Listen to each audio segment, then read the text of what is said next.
Olá, pessoa lindíssima! Mais um Pod Ícones no ar. Eu sou Milene Salomão e hoje a gente vai tratar de um tema espetacular.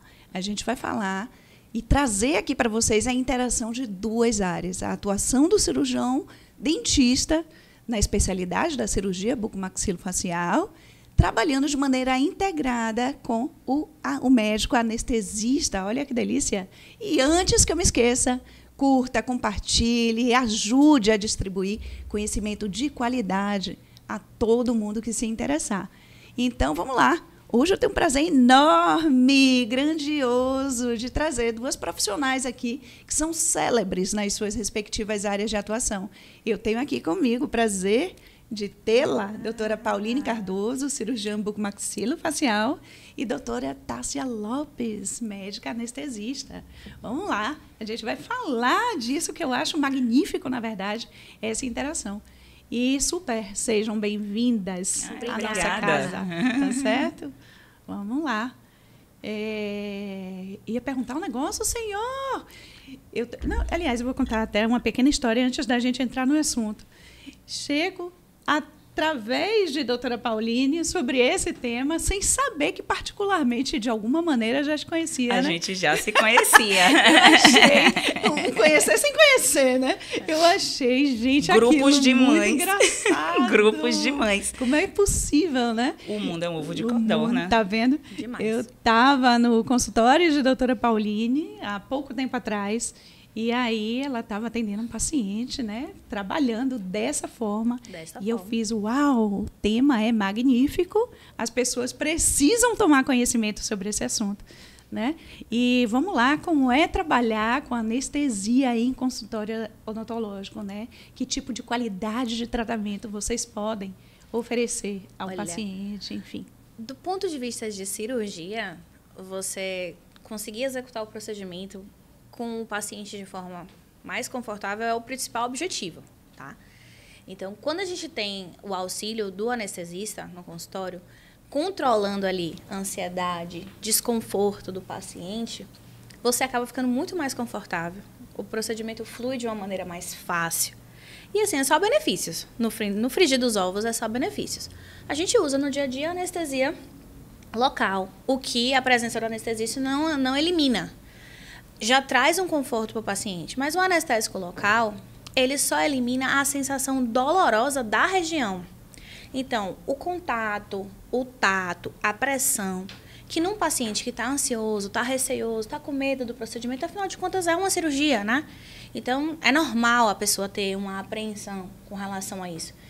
E aí, às vezes, por conta disso tudo, ele não interpreta as sensações de forma correta. Dessa forma, torna-se um procedimento um pouco desconfortável para ele. Ele fica assim, sem entender, sem esperar o que sentir. E por mais que você oriente o paciente, não, o anestésico aqui ele vai tirar a sensação da dor. Mas toda vez que eu apertar, tocar em você, empurrar, você vai continuar sentindo. Ele não entende isso. Ele acha que aquilo ali não está, né, condizente. E aí você tem que conversar, aquela coisa. Quando o paciente está com o efeito do anestésico promovido pela anestesia, que é uma anestesia venosa, a doutora Tássia vai falar melhor do que eu essa parte aí, é outra história, porque o paciente, ele tá muito mais confortável, esses efeitos, eles são eliminados da sensação de pressão e tudo, e aí fica tudo maravilha. Flui, né, assim. Me diz, curiosa, viu? A questão é que, assim, particularmente com o pessoal da bucomaxilo, eu ia perguntar como você conseguiu, como você começou esse caminho, exatamente. Que bom. Na residência da gente de anestesia, particularmente a minha e de meu primeiro sócio, que é o Tiago, né? Nós temos uma empresa de anestesia para consultório e grande parte dos nossos clientes são cirurgiões bucomaxilo. Por quê? Porque a gente já convive muito no centro cirúrgico. Então, acabou que foi uma evolução muito orgânica do nosso trabalho. Eu nem gosto muito, às vezes, de usar essa palavra, mas foi muito fluida, porque os meninos já estão muito habituados com a gente. Então, grande parte da nossa carta de clientes são pessoas com quem a gente já trabalha no centro cirúrgico. Então, por exemplo, Pauline, a gente já se acompanha há muito tempo, né? Então, assim, ela já consegue olhar para um paciente e dizer, Tassinha, eu tenho um paciente que eu não vou conseguir sozinha arrancar um dente. Entenda que o problema não é arrancar o dente, ela consegue tirar a dor de arrancar o dente, mas é como ela falou. Quando a gente vai ver, tem algumas pesquisas que mostram quais são as piores fobias, as que são mais relacionadas numericamente no mundo. E aí algumas pessoas, dentre elas, têm medo de altura, medo de avião, claustrofobia, escuro e dentista. A gente, infelizmente, está aí nessa... Por quê? E aí a gente entra no porquê. Porque quando a gente avalia uma cadeira de dentista, em geral, a gente avalia primeiro a claustrofobia, porque é estreito. Você se sente preso, Sim. Né? Falta do controle. Segundo, o foco, que tira um pouco aquela questão de você conseguir enxergar direito. Você tem aquela questão do foco de luz. O barulho. Tem pessoas que têm intolerância a ruídos. A vibração. E o próprio medo que N pessoas têm de sangue, de injeção. Então, você soma, na verdade, em um único ambiente, o medo e a fobia de várias coisas. E o que é que ele associa? Não, eu tenho medo de dentista. Quando, na verdade... Numa consulta breve pré-anestésica, a primeira coisa que eu pergunto para o paciente é, por que Pauline pediu para eu te acompanhar? Não, é porque eu tenho medo de dentista. Tá? Qual é o pior momento para você? É o barulho? Não, doutora, é desde a hora que eu sento. Porque quando fala isso, né? Para mim, pronto, então eu vou ter que te preparar antes de você entrar na sala. Não, eu tenho medo da injeção. Pronto, então a hora que eu vou te colocar mais para estar mais relaxada é na hora que ela for fazer o bloqueio. Porque eles bloqueiam, e bloqueiam muito bem. Quando eu falo bloquear, é anestesiar, aqueles vídeos Sim. que o pessoal faz, né, do YouTube, da boquinha torta, depois de arrancar um dente. Aquilo ali é bloqueio, gente. E é que o paciente fala, às vezes, para mim, doutora, eu estou sentindo dor, mas eu acordei e já começou a sentir. Sim, porque o grande bloqueio de dor que ela fez está passando. A gente tem que fazer agora os remédios de dor. Só que aí o paciente ele não tem medo de ficar com a boca torta, ele não tem medo do barulho. Ele tem medo da agulha que ele nem viu e que muitas vezes ele nem sente, porque eles são... Não, a agulha não sente. Ela é muito fina, né, vamos assim dizer. Eu explico, né, principalmente para os meus pacientes, que o que incomoda, na verdade, é a entrada do líquido anestésico no espaço onde não existe espaço. Então, quando você aplica... Por isso que, inclusive, eu aplico sempre muito devagar, tá? A distensão, isso, né? A distensão do tecido naquela região é o que incomoda o paciente. E, além disso, a gente executa umas outras técnicas, né? Estimula outras áreas. Por exemplo, quando eu vou vibrar, anestesiar aqui, eu cutuco lá, aí o corpo confunde. Mas, aproveitando para acrescentar exatamente o que você estava falando com relação ao medo, é importante levar em consideração o medo cultural.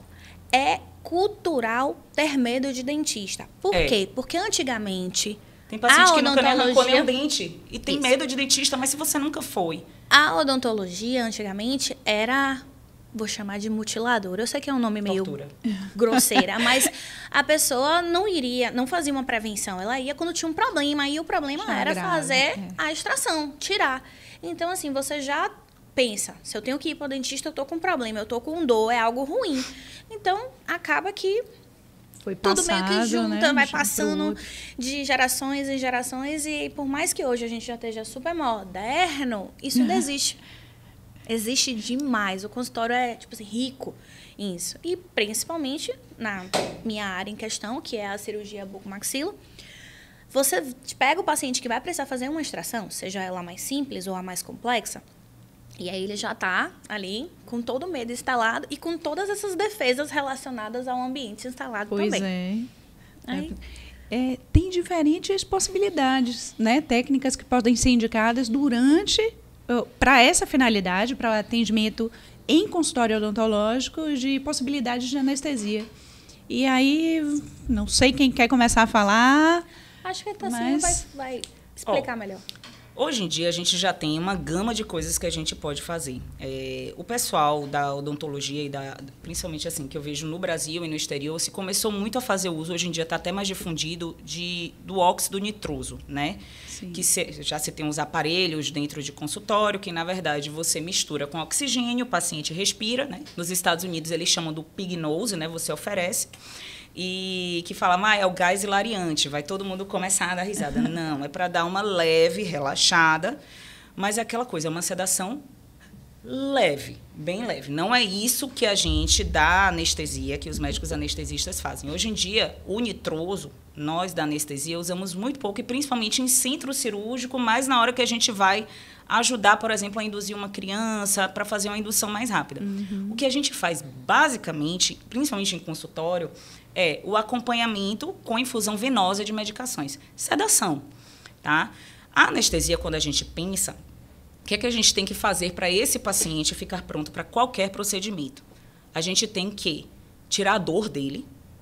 E para tirar a dor, você vai usar analgesia. O que é analgesia? É a sua dipirona, é o seu paracetamol, é o seu anestésico local, que quando você toma um talho na cabeça, vai alguém lá, o médico ou o colega dentista, faz para poder costurar. Pronto. Isso daí é para tirar a dor. Isso você pode fazer até com uma pomada anestésica.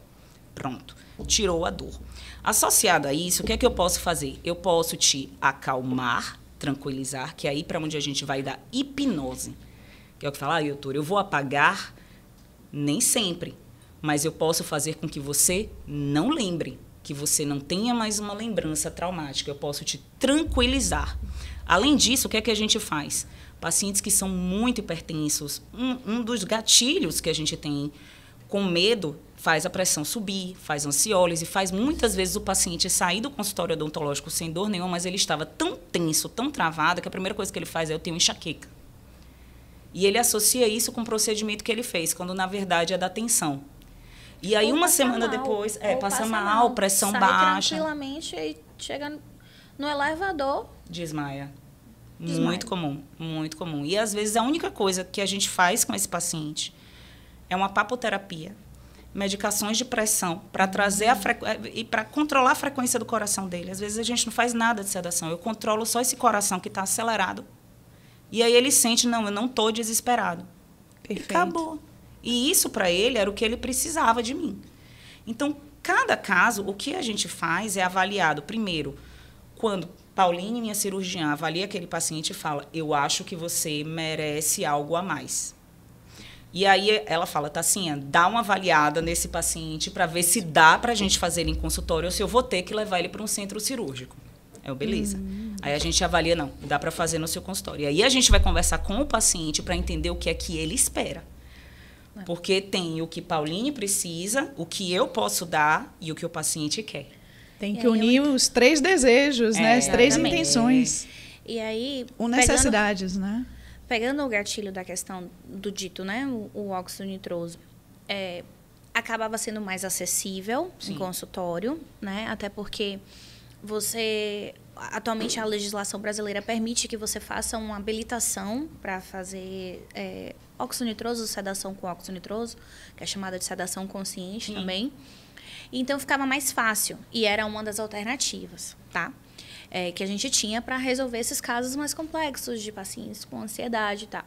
Só que, para mim, isso é uma opinião minha, particularmente, sendo bem redundante, a máscara, o pig nose, me atrapalha enquanto cirurgiã. Por quê? Fica no campo. Fica no meu campo operatório. E, assim, a boca é um espaço pequeno. Por mais que eu posicione o paciente de uma forma correta, né, pensando em ergonomia, a ergonomia é o posicionamento correto para evitar que você tenha problemas de coluna no futuro.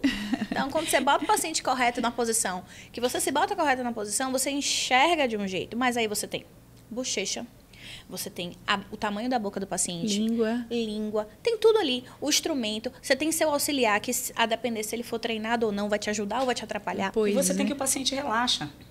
Porque você fez o pig nose, você botou lá o nitroso, então a língua vai cair, vai entrar, não vai ter aquele controle de abertura, então o seu espaço vai ficando...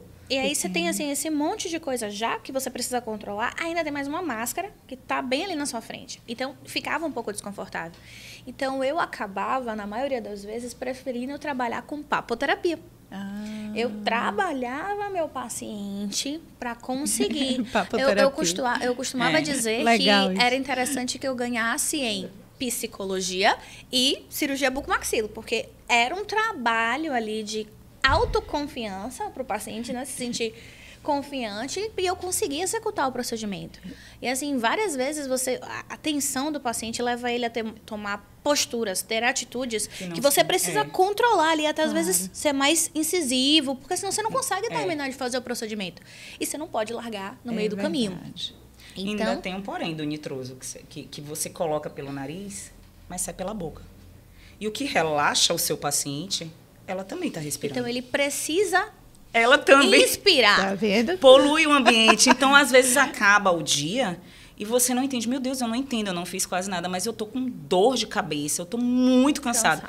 Você passou o dia inalando o anestésico. Tá uma coisa é o anestésico que eu faço no circuito fechado do paciente, no outro é você respirando, porque se ele está entrando pelo nariz, tudo que ele está expirando está sendo em você. Exatamente. Então, para profissional da área, você está poluído. Entendam que, assim, eu não vejo como eu falando mal, nem como Tássia falando mal do óxido nitroso. A gente declara, inclusive, conflito de interesse, claro, porque é o que a gente não faz. É uma opção de tratamento. É uma opção, como eu falei, né? Tipo, pela falta de acessibilidade, até porque... E ajuda muito. Eu confesso que essa modalidade que vocês estão fazendo, vocês da Anestesafe, é nova. Porque pode ser que tenha em outro lugar, mas eu, particularmente, uma das minhas formações foi em São Paulo, foi na Unicamp, lá em Piracicaba, e não se ouvia falar disso, né? Você levava para centro cirúrgico. Não tinha, ou você medicava com medicamento, que é outra coisa que eu acho que a gente devia conversar. Você fazer medicação ansiolítico oral, o que é muito mais difícil de ser controlado, no fim das contas, né? Enfim, diga-me. Você falou uma coisa que me chamou a atenção. Você falou do dentista ser um pouco psicólogo também, né? Isso é realidade na nossa área. Não, você sabe o que eu acho fantástico? Vocês têm uma capacidade. É um idioma que eu falo. Meu Deus, estão falando dentistês. Porque vocês falam, a gente responde... e não, vocês entendem o que a gente está dizendo. Pior, não é nem isso. E eu, quando como a gente fala, a gente pergunta e a gente mesmo responde. Não, mas vocês entendem. E aí, assim, às vezes eu estou anestesiando, eu vejo vocês conversando com o paciente no começo. E o paciente lá, né? Com a boca aberta, o que é que disseram? Às vezes a sua própria auxiliar ainda fala, não, doutor, faz a tradução, né? Isso é... Mas o que eu estou falando também, quando vocês falaram de medo e tal e tudo mais, é que na psicologia tem uma coisa interessante. O paciente odontológico, ele é atendido atualmente sem os pés no chão. Ele está deitado, elevado da cadeira, como você falou já as outras questões, eu não vou, né, acabar repetindo aqui, mas você está atuando em uma fase de formação de caráter e personalidade, que é a cavidade oral, é a segunda etapa de formação da construção de tudo isso, psicologicamente falando. Então, é uma área super importante, altamente nervada. Então, eu acho que deveria ter uma disciplina durante a formação. Deveria. Agora, você sabe uma coisa que eu fui avaliar, que é extremamente importante no atendimento de vocês? Cobrir e agasalhar o paciente como se fosse aquilo que a gente faz, porque realmente ficar quentinho, né, acomodado, porque dá uma sensação de que você está coberto também. Aquela sensação de segurança também, igual né? Criança mesmo, isso faz parte na psicologia. Mas é exatamente voltando à fita, fase oral e os pés fora do chão. Isso na psicologia é uma coisa tão importante, tão importante. Eu já fiz um curso dentro disso voltado para odontologia que para mim foi de grande proveito. É o que fala, né? Tem coisas ainda, informações que são muito importantes para serem desenvolvidas, né, como recurso para as pessoas que atuam. O que falta, Ave Maria, era uma conversa sem fim. É outro dia, né? Vamos lá, bora prosseguir. Me diz, assim, quais são os critérios, de fato, de segurança para você oferecer isso para o paciente? O que é que pode observar para o paciente se sentir seguro para trabalhar com sedação em consultório, né, dessa forma. Pronto. Né, em circuito. Eu só queria falar, diante do que você está perguntando, Mili, uma coisa.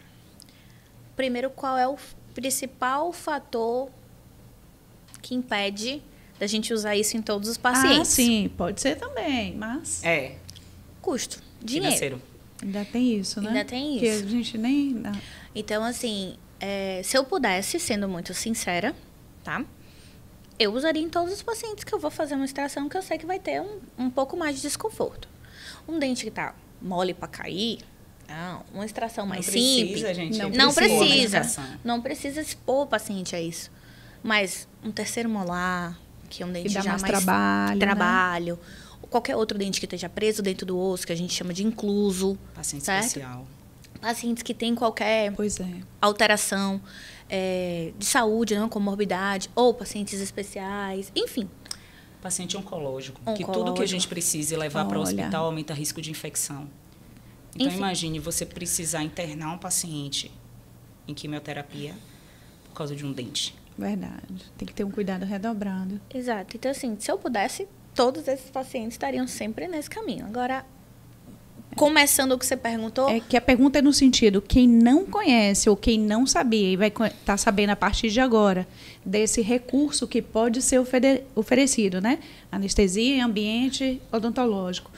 Para essa pessoa que não conhece, que é leiga no assunto, como é que ela se sente, né? Quais os critérios de segurança É isso para aí. ela? o paciente que eu vou orientar e indicar sobre isso é qualquer sinal que eu sentir durante a minha avaliação física, né, do paciente, eu estiver lá conversando, fazendo o exame físico do paciente, anamnese e tudo, qualquer alteração que eu sinta insegurança por parte do paciente, em qualquer uma das etapas do tratamento, é um paciente candidato a um acompanhamento anestésico em consultório. Entende? Então, um paciente, porque eu já tive uma experiência X, que é muito comum. Eu já tive experiência Y, ou eu tenho medo, porque... Hoje, você sabe o que eu ouvi hoje? Durante o procedimento, eu fazendo uma extração, infelizmente hoje eu estava sem anestesista, a paciente fez assim, doutora, eu deixei ela falar, ela se manifestou, deixei ela falar, ela fez assim, tá tudo bem? Aí eu perguntei, por que não estaria tudo bem? Aí ela, não. Aí ela estava bem apreensiva, tudo, aí eu conversei e tal, conseguimos executar o procedimento tranquilamente. Aí, ao final do procedimento, ela falou assim, não, porque meu avô morreu de dente. Meu Deus. E foi o que minha avó Você disse. tá vendo? Foi o que minha avó disse, aí eu fiquei com muito medo.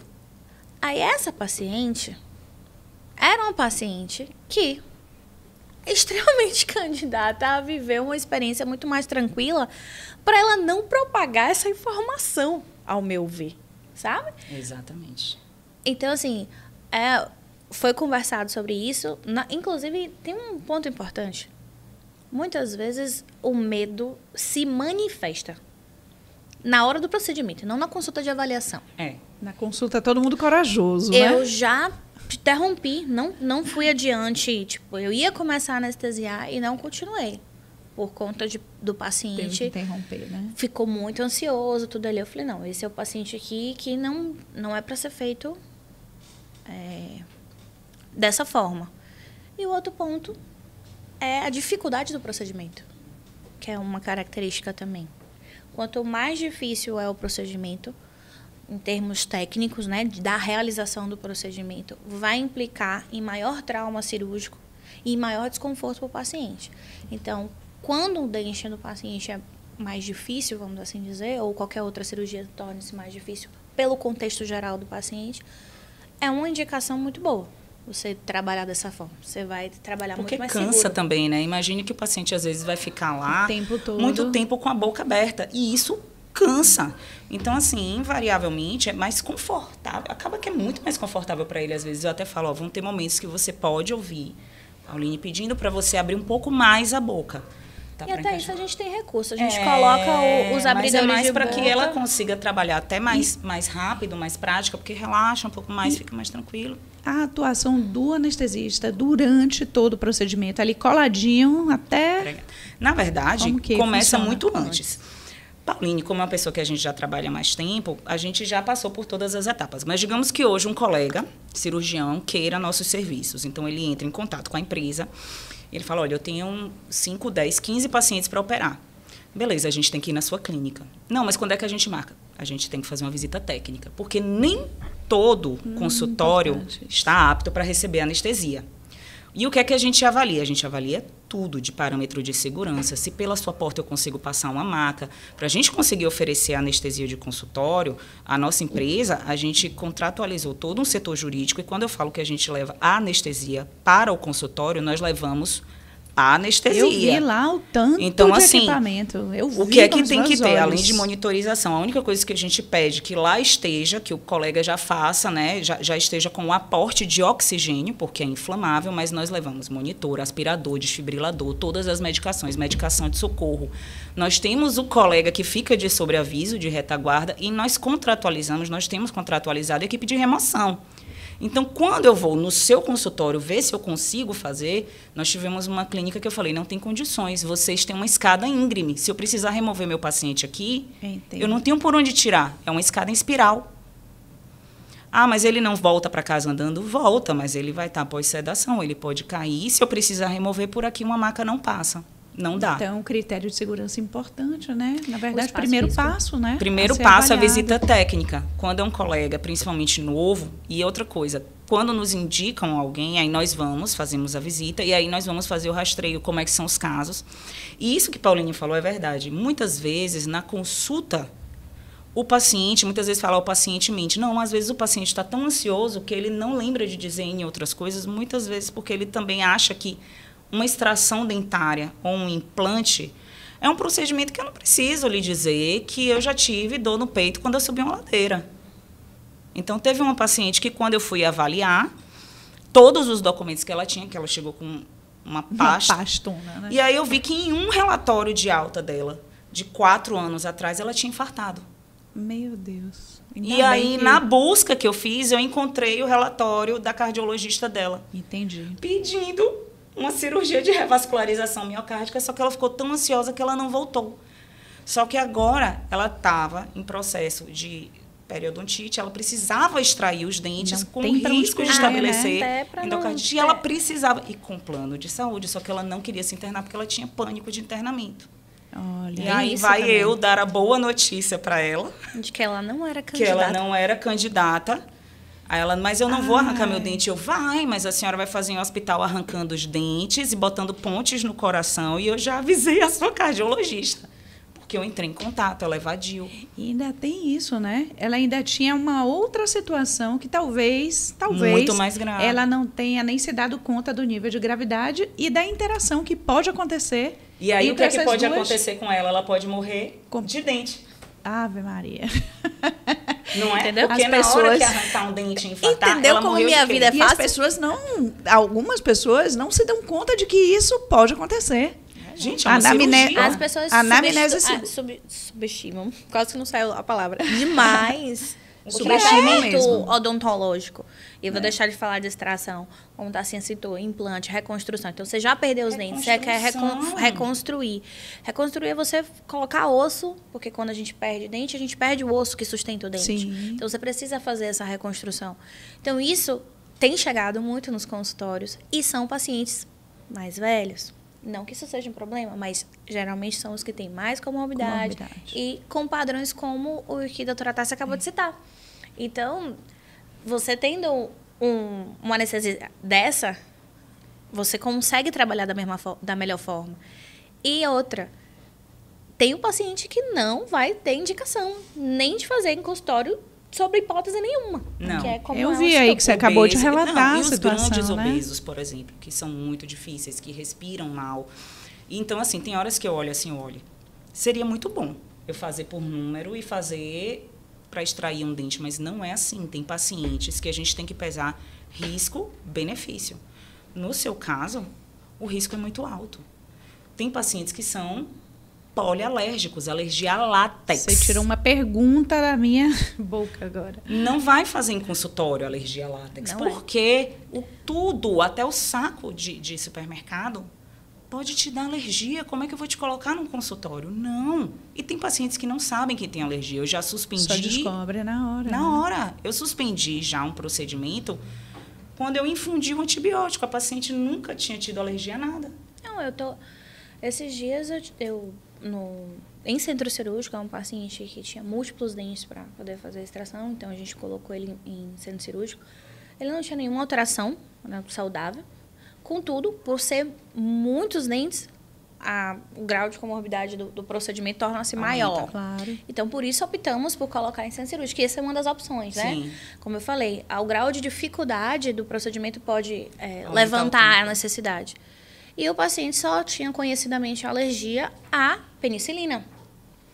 E quando começou o procedimento, onde foram feitas as infusões, as drogas anestésicas e umas drogas de anti-inflamatório, antibiótico, ele desenvolveu uma reação alérgica estúpida, que se a gente não tivesse com o aporte que a gente estava em centro cirúrgico, poderia ter sido pior. Entendeu? Você vê como é importante, né? Trabalho integrado, a visão de todos, a visão do conjunto e a visão do ponto central, que são essas reações quando começam a ser desencadeadas no paciente em questão, né? Exatamente. É interessante. E o mais importante também é o pós. Tem paciente que a gente não pode fazer um consultório por uma coisa muito simples. Eu não tenho acompanhante. Tem que, então, olha... Porque, entenda, esse paciente ele vai para casa e uma coisa que eu falo é você tem que estar com alguém que você confie muito.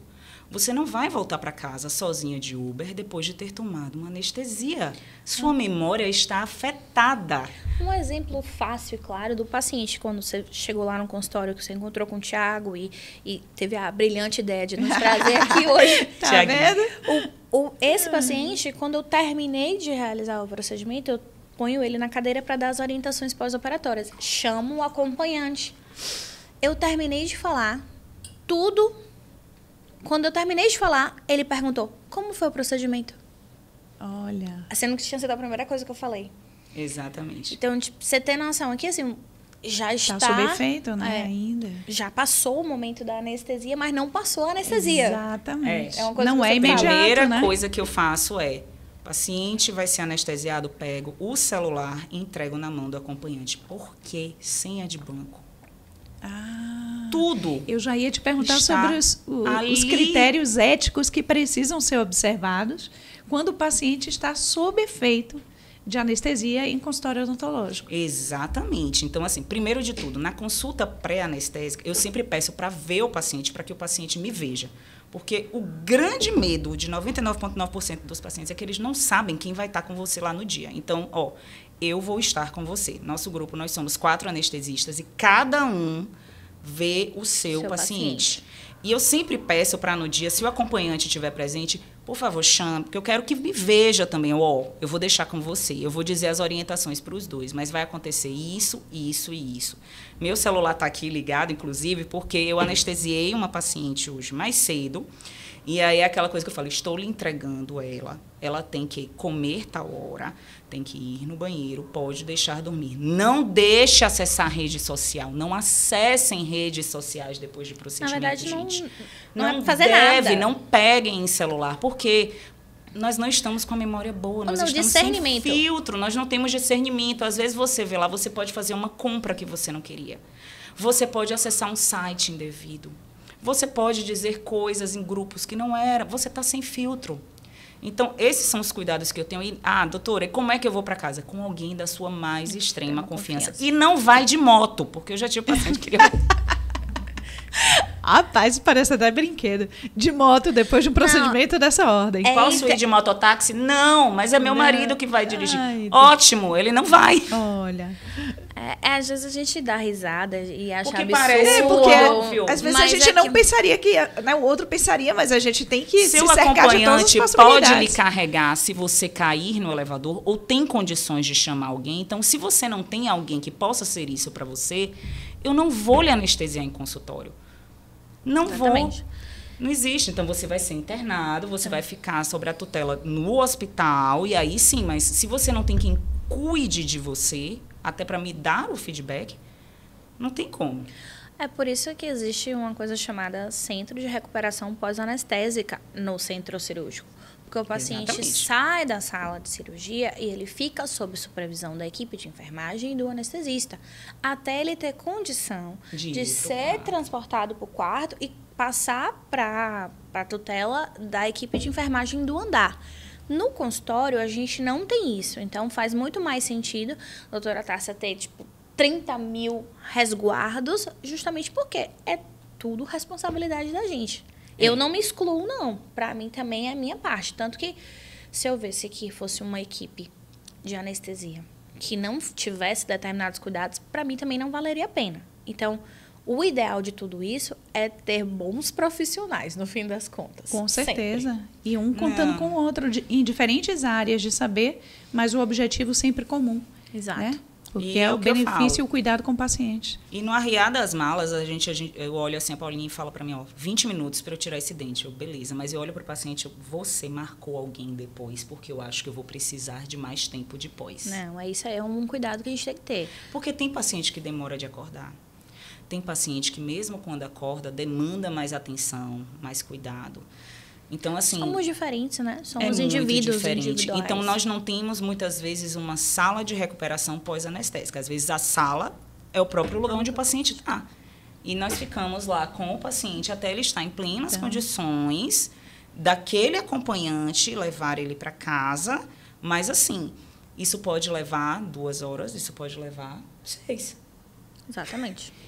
E nessa área nossa agora mesmo, né, levando em consideração o futuro, que tipo de informações vocês acham assim que é crucial para um profissional que se interesse pela área ou um paciente também que, né, ele vislumbra essa possibilidade de ser tratado e cuidado desta maneira, mas o foco da minha pergunta, vou voltar só o ponto um pouquinho, em cima do profissional. Né? Que tipo de conselhos vocês dariam para ele em relação, se ele se interessar pelo assunto, em buscar, aonde busca esse tipo de saber, como é que ele se paramenta tecnicamente, cientificamente em relação a isso? Uau, peraí, minha produção reclamando comigo, o microfone é... né? Então, como é que ele faz? Rapaz, às vezes eu me esqueço desse microfone aqui. Melhorou? Pronto. Vamos lá. Então, alguém que tenha se interessado, né? Um profissional, cirurgião dentista, que tenha se interessado pela área, que tipo de conselhos vocês dariam? Que tipo de recomendação em relação a se paramentar, né? Neste saber. Se paramentar que eu falo cientificamente. Conhecimento. Né? Conhecimento. Quer responder primeiro da sua parte? Pode ir. Acho que é muito parecido, porque... Na verdade, assim, ó, do ponto de vista de dentista, o dentista que tiver interesse, né, em trabalhar dessa forma, eu acho que ele precisa estudar, ter um pouco mais de conhecimento, inclusive sobre medicamento, tá? Sobre função, fisiologia do corpo humano. Fisiologia, hein? Minha amada fisiologia. É tudo. Porque ele precisa entender como que funciona o corpo para entender quais efeitos que aquele medicamento, aquelas drogas vão fazer. Porque aí sim você vai saber como se portar. Eu não digo que ele precisa entender do que o anestesista faz. Não.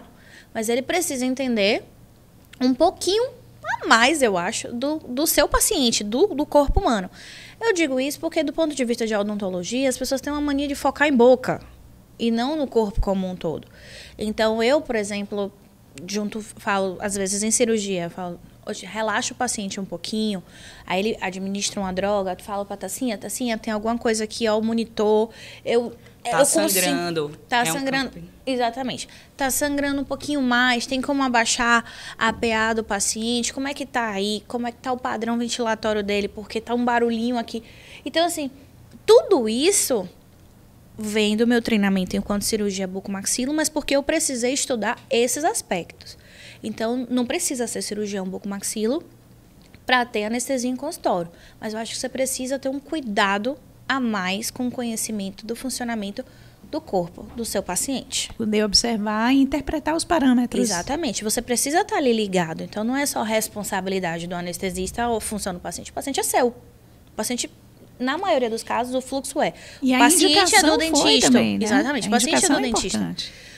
Na maioria dos casos, o paciente é do dentista e a gente indica anestesia. Tem o processo inverso também. Está acontecendo agora um processo inverso cada vez mais, principalmente pós-pandemia. Muitas pessoas perderam plano de saúde, muitas pessoas desenvolveram fobias que não existiam, né? Então, assim... Pode puxar. Assim? Não. Então, pós-pandemia, eu acho que começou muito a busca e a curiosidade com relação à sedação, anestesia. Só que uma coisa que Pauline falou é muito verdade. O conhecimento dela como cirurgiã deu para ela uma noção muito maior de tudo. De drogas do paciente. Muitas vezes o colega odontólogo, ele busca o anestesista ou busca o serviço de anestesia quando um paciente não deu certo de forma alguma, Já tentou sedar com nitroso, já tentou fazer medicação oral, já tentou papoterapia, nada deu certo. Então, ou você vai para o centro cirúrgico e aí tem que ir com o cirurgião bucomaxilo, ou então a gente vai tentar trazer um anestesista aqui para ver se eu consigo fazer o seu procedimento. Né? E aí é justamente isso que Pauline falou. Só que muitas vezes, até você chegar nisso, pode dar ruim. Pode dar ruim num paciente de ter um pico de pressão e desmaiar no seu consultório. E aí, muitas vezes, quando eu vou num consultório de um colega odontólogo, eu pergunto, tá, você tem o que de medicação aqui? Se seu paciente pronto, né? tiver, por exemplo, uma crise de asma. Ninguém tem. Se seu paciente... Porque o dentista não é treinado para isso. O dentista, ele não é treinado para isso. Não. A gente tem uma aula na faculdade de chamada de emergências médicas. Emergências médicas no ambiente odontológico. Pronto. Aí ensina a gente a fazer uma caixinha com alguns medicamentos que quando você não usa, não pratica, você esquece o que usa para quê e acabou. Então, por isso que eu falo, se a pessoa quer se paramentar para esse tipo de coisa, ela precisa conhecer e estudar, estudar o corpo humano, o funcionamento do corpo humano. Uma coisa que Pauline falou, por exemplo, se é um procedimento muito grande, ela vai ter que infiltrar muito. Isso vai consumir muito anestésico local. E uma coisa que as pessoas não sabem é que aquilo ali é tóxico. Dá toxicidade. Ainda tem esse detalhe, né? Então, assim, tem horas que, assim, que quando está fazendo o procedimento, eu até pergunto, e aí, você está usando o quê? Não, estou usando isso. Quantas ampolas? Porque isso a gente tem que calcular pelo peso do paciente. Dose anestésica. Então, assim, os meninos da Buco eu nem me preocupo, porque a gente já trabalha calculando. Só que tem muito colega que quando eu vejo 30 tubetes ali, você vai usar quantos? 30 tubetes? Porque às vezes não quem não sabem. Tem treinamento, eu vou entrar só num tópico. Quem não tem treinamento não tem em anestesia local para odontologia, erra a técnica e desperdiça anestésico. Erra. Aí é o que eles fazem? Botam um bocado. Porque aí eles vão, aí mexem no paciente. Não, daqui tá incomodando ainda. É mais outro. Só que o primeiro ponto é você acertar a técnica. Acertar o bloqueio correto. Foi no lugar e não certo. só isso, acertar o paciente. Tem pacientes que têm o que a gente chama de latência muito maior. Demora de pegar. Então, tem paciente que ele vai chegar para você, a primeira coisa que eu falei, já teve algum problema com anestesia? Minha anestesia não pegou. Aí você já acende a luzinha, aí você precisa pensar. O dentista, no caso, errou. Qual foi a droga anestésica local escolhida? Porque isso faz diferença, Exatamente. o tipo. E se o paciente realmente tem alguma alteração. Você fica Porque assim, tem pacientes, por exemplo, já se fala muito paciente que já foi picado por escorpião, demora mais tempo do anestésico local pegar. Então, se é um paciente, por exemplo, uma paciente que chega para você e fala, já tomei 4 hacks e nenhuma pegou. A hack anestesia é feita com anestésico local, para quem não sabe, a bupivacaína. Você já foi picada de escorpião? Já. Algumas pessoas associam, outras não. Já não vou pensar, Pauline, eu acho que esse paciente você não vai conseguir fazer em consultório, não. Leva para o centro, que vai ser uma anestesia mais intensa. Geral, São muitas e muitas coisas. E que realmente, assim, eu não falo só na odontologia, não. Na medicina, muitos meninos também não sabem disso. E esse anestésico que você vai lá infundindo, seja num dente, seja na pele, o fato dele não dar analgesia, do paciente não parar de doer, não quer dizer que esse anestésico não vai para algum lugar, porque ele vai. Exatamente. Ele está no paciente. Pois é, ele não evapora, né? Ele não teve o efeito desejado, Exatamente. mas ele vai ter todos os outros efeitos dele tóxicos. Perfeito. Você pode ter um paciente depois fazendo taquicardia, você pode ter esse paciente com gosto metálico, com zumbido no ouvido. Isso é pródromo, isso é aviso para a gente, intoxicou. Intoxicou. E aí você tem que saber do funcionamento do corpo, até para você conseguir não só dosar o anestésico que você vai usar, mas como você vai usar. Por exemplo, às vezes o procedimento é grande. Perfeito. Tem que fazer uma reconstrução da maxila toda, enxerto, levantamento de seio de um lado, levantamento de seio do outro, múltiplas extrações e instalação de implante. Pode ser feito? Pode ser feito. O paciente precisa ter condição de aceitar isso tudo. E eu preciso ter condição e treinamento de executar. Com certeza. Que envolve desde a avaliação do meu paciente, como a execução da técnica, que a técnica envolve a anestesia, o corte, a preparação do tecido do local. Então, é tudo. Então, conhecimento, estudar. Pois é. No fim das contas. É aquilo até que a gente já sabe, né? Tem que sentar ali, tem que abrir, tem que dominar, tem que reconhecer, tem que interpretar os sinais. E tem que saber a hora de parar. E perfeito. A hora de Às parar vezes ela é tem, importante mesmo também. a gente com tudo lindinho, bonitinho, tudo pronto, Não tudo dá. certo, anestesia. Já teve colega que falou, Tássia, eu não vou conseguir arrancar esse dente. Tá bom, a gente marca outro dia. Vamos chamar a família. Ok. Conversa, né? São as Gente, intercorrências e as dificuldades exatamente. inatas que cada um está Acontece. sujeito. E o esse material. é o ponto. Quando você conversa tudo isso antes com o paciente, os riscos, as possíveis complicações, de acordo com tudo, fica tudo tranquilo e fácil quando acontece. Eu vivo diariamente isso porque, como eu trabalho Na área exclusivamente com cirúrgica, cirurgia, eu preciso explicar, ó, você vai extrair um dente, seu dente tem indicação de remoção. Mas o risco é esse, aquele outro, tal. Nenhum deles minimiza a necessidade de você fazer o procedimento. Pode ter certeza que a técnica cirúrgica é feita para minimizar todos eles. Então, no que isso é dito, caso ocorra, zero problema. Já facilita, né? Você até tocou num ponto que eu ia perguntar, só para ficar. Já falamos até ao longo de toda a conversa, mas só para organizar, para quem está nos ouvindo, né? Esses riscos, essas possibilidades de fato que pode acontecer, acometer o paciente em questão. Só para você citar algumas possibilidades. Do ponto de vista cirúrgico, quando se trata de cirurgia, você vai sempre ter o risco de infecção. A boca é um ambiente contaminado. Então, quando a gente faz um procedimento cirúrgico, significa que a gente abriu uma porta de comunicação das bactérias que estão no meio externo para o organismo, para o corpo do paciente. Então, o risco de infecção existe. Com relação a dentes, tá? A gente tem o risco de o dente quebrar próximos às estruturas nobres e eu não conseguir, não ter a possibilidade de remover aquele fragmento sem causar maiores danos, como, por exemplo, uma comunicação buco-sinusal. Quando uma ponta de uma raiz fratura e eu tenho que ir lá buscar essa pontinha de raiz, eu acabo aumentando o espaço Exato. e fazendo uma comunicação buco-sinusal. Outra possibilidade é a posição onde o dente está próximo às estruturas nobres, como os nervos, tá? Ou artérias. A gente tem um canal aqui na mandíbula que o terceiro molar adora ficar colado com ele. Ele paquera com o canal o tempo todo, né? Exatamente. Me dá um Então, nervoso. o nervo que está ali é um nervo sensitivo, ou seja, não vai afetar a movimentação do rosto do paciente, mas vai afetar a sensibilidade. Então, eu preciso dizer para ele que no pós-operatório ele pode permanecer com a dormência. A mesma dormência que ele estava quando foi anestesiado. Né? Até hoje aqui, ó, adeus, um grande adeus. Exato. Assim, não te incapacita de nada, mas é chato, né? Um fragmento aqui, um pedaço do seu rosto, você não sente. A mesma coisa é sangramento. Eu tô ali em contato direto com uma artéria e uma veia. E aí começa o sangramento numa cavidade bucal pequena, ele não vai levar o paciente a nenhum tipo de falência, nada disso. Mas ele impede que eu termine o procedimento. Eu já tive que parar porque eu não conseguia conter o sangramento. Como assim? Eu estava tendo que realizar a remoção de uma raiz e toda vez que eu tentava acessar a raiz, eu tocava no ponto em que estava ali uma saída ali, né? Uma artéria. E ela jorrava, é assim que a gente chama, tá? Ela jorrava ali. Aí eu controlava ela. Quando eu ia mexer no dente... De novo, né?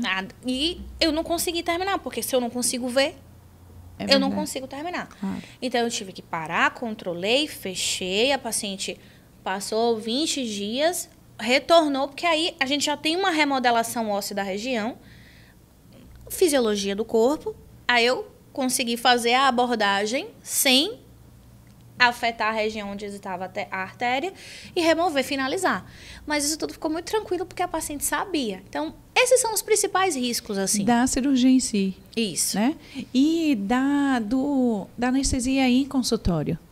Da anestesia como um todo, o risco é como eu falo, é uma caixinha de surpresas. Primeiro, existe o risco de você não dormir. De eu não te dar exatamente o que você quer. Né? O risco da decepção. Segundo, existe a questão de alergias. E coisas simples. O que a gente mais tem quando a gente pensa em anestesia, as maiores, né, o que mais pode atrapalhar um pós-operatório, náuseas e vômitos, muito comum. Retenção urinária, isso pode acontecer. Amnésia, né, como eu falo, a perda de memória daquele período.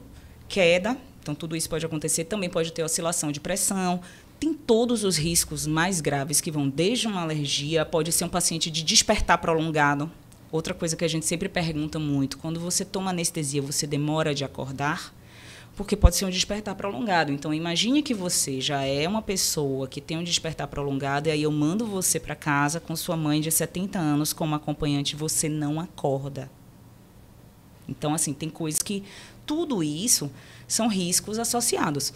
Fora os riscos que a gente tem de anafilaxia grave, alergia, porque né? a alergia é aquela alergia tópica, placa, mas tem riscos de anafilaxia. A paciente que eu tive, ela fez uma anafilaxia grávida, eu precisava ventilar, nós íamos removê-la para um hospital. Mas a gente conseguiu resolver. Tem riscos também de eventos agudos, cardíacos, cardiovasculares. Por isso que a gente anda com tudo, com o desfibrilador, com absolutamente tudo. Não pode porque faltar nada, né? é como eu falo, quando você vai assinar um contrato de telefonia celular, está lá escrito tudo. Nem todo mundo lê, mas todo mundo assina. Tem o risco de você sair na rua, exatamente naquela hora, e roubarem seu celular? Tem. Você perdeu seu celular. Mas isso invalida a sua necessidade de ter uma linha telefônica? Não. Perfeito. O risco existe. O risco existe para tudo. Na verdade, eu acho que se você sair da cama, ou até mesmo você dentro de casa, você já está com risco, né? De qualquer coisa. Só você viver. Não, isso é. Né? A pergunta é muito mais no intuito de informar. Porque a gente falou de um monte de coisa linda, maravilhosa. Mas é interessante, assim, você dizer, Mas você tem pontuou o outro lado. os que a anestesia não pega, né? Vamos assim dizer. Aquela coisa. O que acontece, né, nesse caso, para o paciente entender? Ah, porque eu vou fazer e a anestesia não vai funcionar? Ou por que isso? Organismo, o corpo do paciente, o metabolismo do paciente tem uma reação diferente à droga. Então, pode ser que isso aconteça. Tem estudos que mostram que, na verdade, também é outra coisa controversa na anestesia. Ruivos exigem mais anestésicos. Toda vez que eu vejo uma pessoa ruiva, eu vou dizer uma coisa sobre você que você não sabe. Vou dizer uma coisa, você é mais resistente à anestesia. Olha. Então, assim, lembrar que tenho alguns ruivos na minha família. Pronto, viu? você já tem uma conversa de vendo? festa, assim, uma coisa sobre você que você não sabe. Então, assim, tem algumas Mas isso coisas... tem fundamento, né? Aproveitando que a gente estava falando. A família com quem eu fiquei quando eu fiz intercâmbio na adolescência, a mãe é ruiva e ela é irlandesa. Ela fez um procedimento no tornozelo esses dias, tem um mês mais ou menos. E ela estava falando justamente isso, que eu sou ruiva, a anestesia não pega, eu senti dor do início ao fim. Mas eles exigem, tem relatos e relatos que realmente eles exigem uma massa anestésica e um tempo maior. Então, assim, lembrar que não existe receita de bolo. Muitas vezes as pessoas chegam para a gente e falam, mas quem é que pode fazer? Eu não sei, eu posso te dizer quem é que não pode. Às vezes, só de olhar um paciente, eu digo, não vai. Tem alguma coisa aí. Acho que não é uma boa a gente fazer em consultório. Ou, não. Então, assim, aquela coisa. Primeiro, eu vou ver se eu posso fazer no seu consultório. Segundo, eu vou ver se eu vou fazer para o seu cirurgião. Terceiro, é que eu vou ver se você se encaixa. Porque tem um conjunto de parâmetros a serem observados. Exatamente. E quarto, depois de tudo isso, lembrar que o paciente não é livro. Farmacologia e fisiologia está ali no papel do que é descrito, do que é descrito, do que já foi estudado. Mas, gente, muitos dos nossos tratados foram escritos há muitos e muitos anos. Quantas mutações não já aconteceram? Quantas drogas novas surgiram? Quantas coisas a gente já tem aí? Cada paciente tem dentro de si um arsenal. Poluição. Tudo. Então, assim... Como você vai reagir às medicações, eu já sei mais ou menos como é que essas medicações agem num NX de pessoas. Pode ser que você seja um ponto fora da curva. Pois é. E às vezes só se descobre na hora na também, hora. Né? É o Kinder Ovo, né? A gente abre sem saber o que é que vai encontrar. Surpresa. Caixinha de surpresa, Olha, totalmente. gente, quanta coisa legal, hein? Eu acho que muita coisa boa aqui, a gente vai poder usufruir dessa gama de informações que nós compartilhamos. Anestesia massa, né? Nessa gama de informações que a gente trouxe. Eu enxergo, de fato, essa área assim, com um futuro crescente mesmo. Sim. É um recurso a mais que a gente tem a oferecer, né? Que a gente pode, o cirurgião dentista, ele pode oferecer ao seu paciente. E mais conforto, né? Um atendimento, às vezes, até muito mais humanizado na forma como você vai atender. ele estando, obviamente, dentro de todos esses pré-requisitos necessários para a indicação desse procedimento de fato. Que englobam a maioria dos pacientes. Sim, a maioria. Que fique claro, a maioria dos pacientes. Maciça dos pacientes. Engloba. Pois, como graças a gente vai a Deus, falando, né? Graças a Deus. É que como a Deus. gente vai falando, fica parecendo que, tipo, mas muita não. gente não é contraindicada. Não, ao contrário, a gente só tá pontuando a gente faria 90%. as coisas. Se a gente pudesse, isso seria muito legal, porque evitaria muita gente de precisar internar e ir para um centro cirúrgico. E podendo realizar de uma maneira mais simplificada, né? É isso. Então, vocês trouxeram, assim, eu achei muito legal, porque a gente pôde compartilhar essas informações que, para mim, são precisas, importantes, e eu vejo de maneira muito promissora nesse andar da carruagem, né? Nisso que vocês, obviamente, devem enxergar da mesma maneira, né? Eu imagino. Espero. Né? Amém. Tá vendo? Vamos lá. Prazer enorme, muito grande mesmo recebê-las. E vou deixar esse tempinho aqui facultado para as últimas considerações de vocês e também pedir, por favor, para deixar as redes sociais. Tá joia? Bom, eu queria começar agradecendo, né? O convite de estar aqui. Eu falo pelos cotovelos, adoro falar, né? À toa que acho que uma das minhas principais características, até quando eu estou conversando com o paciente, é explicar as coisas de uma forma um tanto detalhada. Às vezes eu acho até demais, porque eu gosto de que a pessoa entenda. Então, explicar para mim, falar, passar conhecimento é algo bem prazeroso. Então, eu amei estar aqui com companhias maravilhosas. Ficou ainda melhor, né? Como Tássia deixou claro, a gente já trabalha junto há algum tempo. E, basicamente, isso. Eu sou bucomaxilo. Minha rede social é @paulinebucomaxilo. Mais fácil que isso, não tem. Tá joia. Aí, Tassinha, né, Tassinha? Tá vendo? Gente, assim, eu sou suspeita para falar, eu amo anestesia. E é como a Pauline falou, quando junta todo mundo para falar sobre coisas que a gente ama, flui. Não tem tema, não tem tópico. Infelizmente, minha área é uma área que, quando eu começo a querer conversar muito com o paciente, eu tenho que botar ele para dormir. Então eu converso muito com os colegas, com o cirurgião. Então, realmente, porque é o momento que a gente tem da socialização, né? E é muito bacana isso, a gente poder levar para o consultório e tirar um pouco isso do centro cirúrgico é bacana, porque a gente começa a conhecer muito mais o paciente, a família. Dá para o anestesista, muitas vezes, uma proximidade com aquela pessoa que quem tem é o colega que está fazendo o procedimento. Isso. E que a gente muitas vezes não tem.